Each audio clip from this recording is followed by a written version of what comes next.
এ কি মনোরমা, এ কি ফুল তুলে এনেছিস? কেন দাদা? ফুলগুলো যে সব শুকনো, সেটা দেখতে পাচ্ছিস না? সত্যিই তো ঠাকুরজি, ফুলগুলোর অবস্থা দেখো, দেখে মনে হচ্ছে যেন বাসি ফুল। এই ফুল কি মায়ের পায়ে দেওয়া যায়?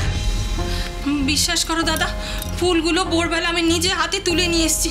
একটু আগেও সতেজ ছিল। সাজি থেকে মণিবউ পুষ্পপত্রে সাজিয়ে রাখলো। তুমি একটিবার মণিবউকে জিজ্ঞেস করো না দাদা। জনে জনে অত জিজ্ঞাসা করার কি আছে? নিজের চোখে যা দেখছি তাই বলছি। জবা ফুলগুলো শুকিয়ে কালো হয়ে গেছে। সকালে তোলা ফুল এমনভাবে শুকিয়ে যায়? মা, পিসিমা সত্যিই ভোরবেলা ফুল তুলেছিলেন। গাছের তলায় পড়ে থাকা ফুল নয়, ডাল থেকেই ফুল পেড়েছিলেন। মা মঙ্গলচণ্ডীর পুজোর ফুল নিয়ে আমি মিছে কথা কেন বলবো দাদা? জানি না মনোরমা, আজকাল তোদের অনেক হাব ভাব আমি কিছুই বুঝতে পারি না। মা মঙ্গলচণ্ডীর ঘটের পাশে অন্য ঠাকুরের ছবি এনে বসিয়ে দিচ্ছিস। মায়ের পুজোর জন্য শুকনো ফুল জোগাড় করে আনছিস। এমনকি ঠাকুর ঘরের ধূপ কর্পূরের গন্ধর বদলে কেমন একটা গন্ধ। আমিও তখন থেকে ঠাকুর ঘরে কিরকম একটা বিশ্রী গন্ধ পাচ্ছি, যেমন একটা বুনো জঙ্গলের গন্ধ। আপনার ঠাকুর ঘরে তো সবসময় চন্দনের গন্ধই মম করে, কিন্তু আজকে যেন মনে হচ্ছে জঙ্গলের মাঝে দাঁড়িয়ে আছি। আহ বড় বউ, তুমি থামো। বড় বউ ঠিক কথাই বলেছে। কেন তোমাদের নাকে গন্ধ ঠেকছে না? আমার মাথা কাজ করছে না। আমার ঠাকুর ঘরে এমন ঘটনা তো এর আগে কখনো ঘটেনি।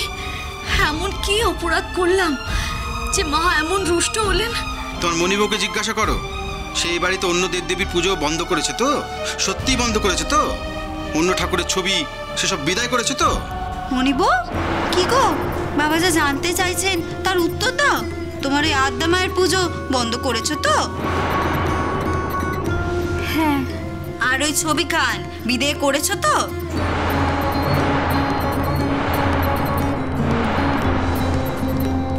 বলো।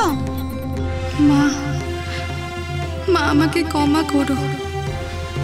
ঠাকুর ঘরে দাঁড়িয়ে আমাকে মিথ্যে বলতে হচ্ছে, কিন্তু আমি যে নিরুপায় মা। জয় আত্মা মা, জয় আত্মা মা।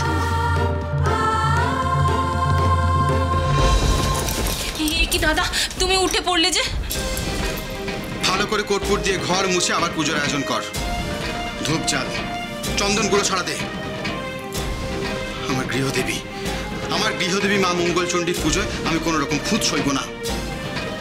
কারণ আমার গৃহদেবী যদি দুষ্ট হন, আমার এই গৃহ ভেঙে পড়বে। ঠাকুরজি, এ কি হলো বলো তো? আমার সংসারে এ কোন কাল সর্প ঢুকলো?